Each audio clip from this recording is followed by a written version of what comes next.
di Istana Merdeka hari Minggu lalu. Pertemuan tersebut adalah kelanjutan dari pertemuan antara FMUI dengan pemerintah yang diwakili Menko Polhukam dan Wakil Presiden dalam seminggu ini. Usai melakukan pertemuan, Ketua GNPF MUI menyatakan pertemuan tersebut membicarakan beberapa hal yang berkaitan dengan masalah kebangsaan dan umat. Guna membahasnya, makna pertemuan tersebut dan asumsi publik terhadap GNPF MUI selama ini hingga pernyataan sejumlah tokoh, sudah ada rekan Yasi Syarif di Grand Studio yang akan menjelaskannya untuk Anda. Silakan Yasi. Baik, terima kasih Vale dan pemirsa. Sejumlah persepsi memang muncul pasca pertemuan GNPF MUI dengan Presiden hari Minggu lalu. Lantas apa saja makna hingga pernyataan sejumlah tokoh terkait pertemuan tersebut? Berikut ini akan saya paparkan. Yang pertama kita lihat apa saja perspektif dari pertemuan tersebut. Yang pertama perspektif pertemuan GNPF MUI dan Jokowi.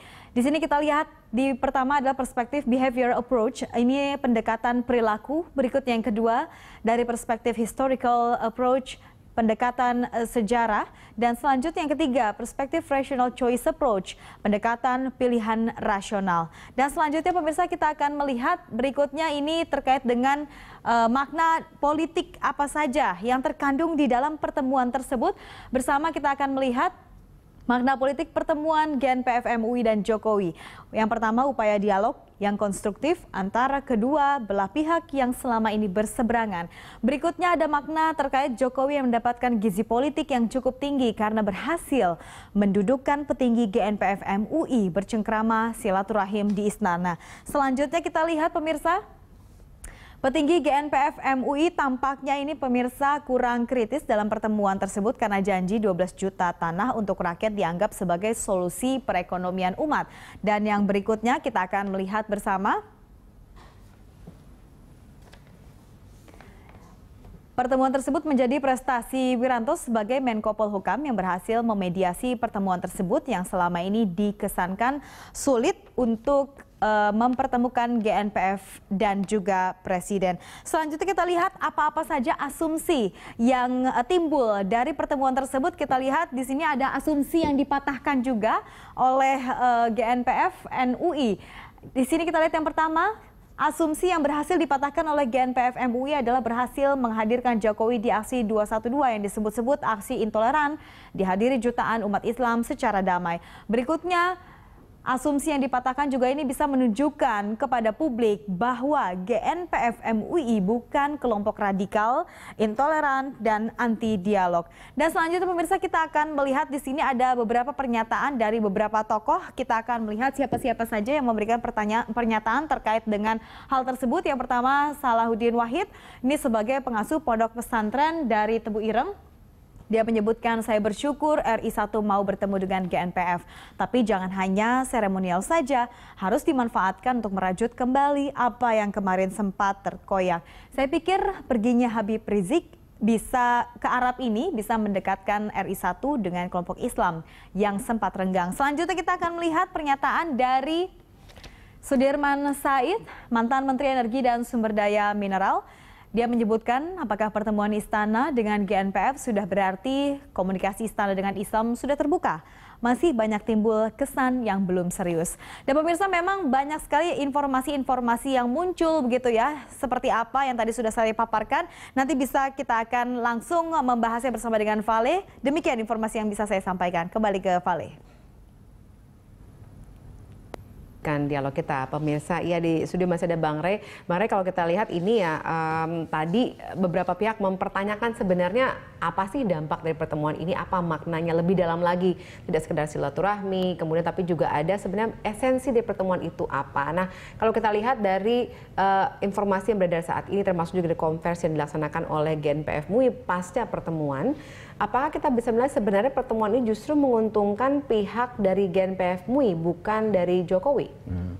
Kalau berbicara soal apa keuntungan-keuntungannya gitu, nah kita bisa lihat dari 3 aktor atau 3 sektor. Sektor pertama tentu keuntungan secara politik oleh Pak Jokowi sebagai dalam hal ini salah satu pelakunya gitu. Kemudian juga GNPF satu segi dan tentu publik secara umumnya.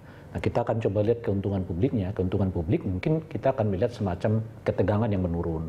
Di mana selama hampir katakanlah misalnya 1 tahun terakhir ini kita melihat begitu banyak meme atau apalah macam-macam dan seterusnya itu yang memperlihatkan ketegangan yang luar biasa, yang seperti politik itu hitam putih sedemikian rupa, bahkan tegangnya minta ampun sampai bahkan terkadang masuk ke suasana yang seolah-olah tidak bisa didamaikan gitu. Itu mungkin yang akan dialami oleh masyarakat atau pasca pertemuan itu mungkin akan lebih mereda dan seterusnya gitu. Bagi Pak Jokowi seperti yang saya sebutkan tadi, beliau setidaknya mendapatkan dua. Pertama adalah momentum yang tepat untuk ketemu dengan GNPF MUI. Yang ketiga substansinya, GNPF MUI justru mengakui berbagai orientasi pembangunan yang dilakukan oleh Pak Jokowi. Tentu setelah ini mungkin pada tingkat tertentu isu soal misalnya Pak Jokowi itu agen asing, agen asing ya, atau ada hubungan dengan darahnya, ada hubungan dengan dengan keluarga PKI macam-macam itu dengan mungkin dengan sendiri akan mereda dan sebagainya gitu dengan pertemuan yang seperti ini gitu. Bagi GNPF MUI ya setidaknya menurut saya itu tadi disebutkan memperlihatkan kepada mereka bahwa apa yang diasumsikan oleh publik selama ini sebetulnya kurang tepat, bahwa mereka kelompok yang nggak bisa dialog dan seterusnya gitu. Tetapi kalau secara politik menurut saya GNPF MUI justru menuai lebih banyak kerugian dibanding hal-hal yang bersifat positif. Nah oleh karena itu dugaan saya GNPF MUI ini bertemu dengan Pak Jokowi itu lebih pada agenda yang bersifat personal di antara mereka, bukan agenda dalam bentuk ya visi misi mungkin yang telah dibangun oleh GNPF MUI selama ini. Agenda-agenda misalnya seperti dikatakan soal ketidakjelasan hukum, kasus hukum, lebih seperti itu. Karena secara kalau lihat dari materinya itu kan lebih banyak terlihat keuntungan politik yang diambil oleh Pak Jokowi gitu. Pak Jokowi sih sebetulnya cukup dengan mengatakan bahwa Pak Jokowi sudah di tracknya, sudah benar ini apa yang dilakukan, itu sudah selesai sebetulnya bagi Pak Jokowi gitu. Nah pertanyaannya kemudian apakah misalnya kasus-kasus hukum, apakah kemungkinan dan sebagainya yang mungkin mintakan itu akan direalisasikan oleh Pak Jokowi, saya rasa itu agak berat gitu, karena mungkin akan ada alasan argumen yang dilakukan oleh Pak Jokowi dia mengatakan ya proses hukum harus diselesaikan dengan cara hukum, nggak bisa diselesaikan secara politik. Gitu. Iya, deal-deal seperti itu mungkin belum bisa dilakukan pada saat pertemuan kemarin. Iya, makanya kalau menurut saya bahkan kalau tadi disebutkan konferensi pers tadi gitu, pada tingkat tertentu menurut saya menunjukkan justru banyaknya pertanyaan yang diajukan mungkin oleh orang yang selama ini bergabung dengan GNPF MUI sehingga dibutuhkan penjelasan umum melalui konferensi pers gitu. Artinya apa gitu? Artinya konferensi pers itu bisa dibaca karena begitu banyak pertanyaan yang menghujam kepada GNPF MUI, mengapa ada pertemuan dengan isi yang seperti itu, kira-kira begitu. Nah, sehingga dilakukan konferensi pers gitu. Yang sebetulnya isi konferensi pers itu juga secara umum sudah kita baca karena sudah banyak berita tentang itu berseliweran gitu. Oke, di sambungan telepon sudah bergabung bersama kami Pak Mas Duki Baidowi, Ketua MUI Bagian Informasi dan Komunikasi. Selamat malam, Pak Mas Duki. Ya, selamat malam. Assalamualaikum. Ya, baik.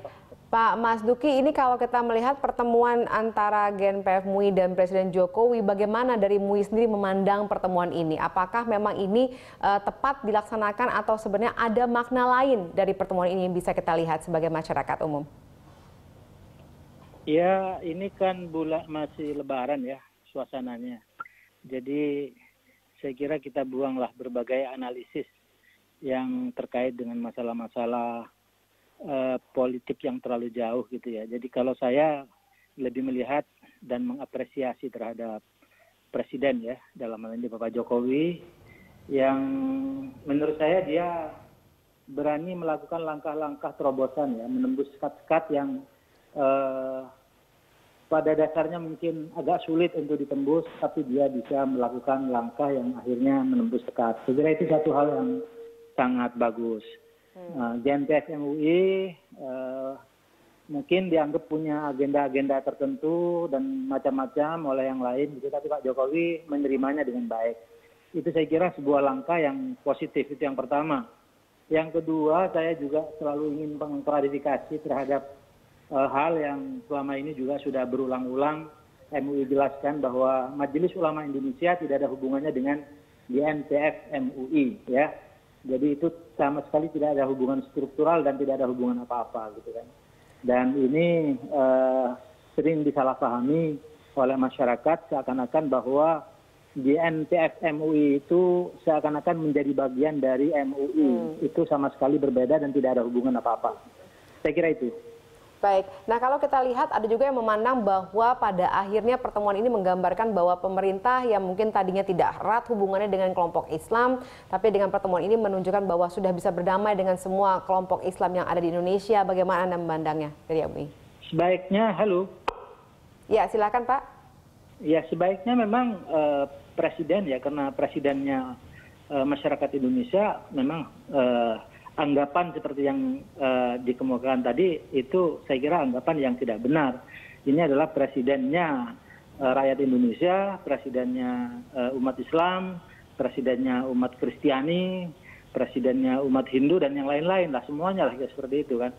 Bahwa ada agenda-agenda tersendiri secara politik, baik politik yang terkait dengan prosedural politik pemilu dan yang lain-lain itu ya biasa-biasa aja kan. Ada agendanya bisa berbeda-beda, apalagi sebagaimana kita ketahui sekarang sudah 2017 gitu ya, lalu ada 2018, banyak agenda-agenda politik yang terkait dengan pemilu kada gitu kan, lalu 2019 juga puncak dari periodisasi politik jangka pendek yang namanya agenda 5 tahunan. Selalu saja agenda-agenda itu berbeda-beda dari masing-masing partai politik. Tetapi yang kita ingin tegaskan bahwa Presiden sudah menunjukkan sebuah langkah bahwa dia tidak hanya sebagai presiden yang dipilih dari sebuah kekuatan politik tertentu, tapi dia sudah memaknai jabatan presiden itu sebagai di satu sisi sebagai kepala negara yang bisa membuat satu hubungan yang bisa menembus sekat-sekat golongan-golongan. Saya kira ini saya kira sangat penting dilakukan oleh seorang presiden yang juga berfungsi sebagai kepala negara. Karena dengan cara seperti itu maka sekat-sekat yang selama ini terbangun oleh hubungan-hubungan politik jangka pendek, terutama isu-isu yang berbasis identitas, politik identitas, itu saya kira itu harus ditembus dengan isu-isu yang lebih bervisi jangka panjang kenegarawanan. Iya, jadi ini termasuk langkah yang produktif ya untuk merangkul semua pihak dari Presiden Jokowi. Buat seorang presiden, baik. Dan ini kita diharapkan bisa diikuti oleh yang lain. Janganlah semuanya itu berhitung dengan politik jangka pendek, tapi marilah berhitung dengan politik jangka panjang.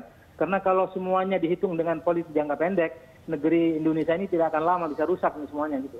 Baik, ya Pak Mas Duki, kita tahan dulu, kami harus jeda sejenak. Pemirsa, kami akan kembali usaha jeda berikut ini.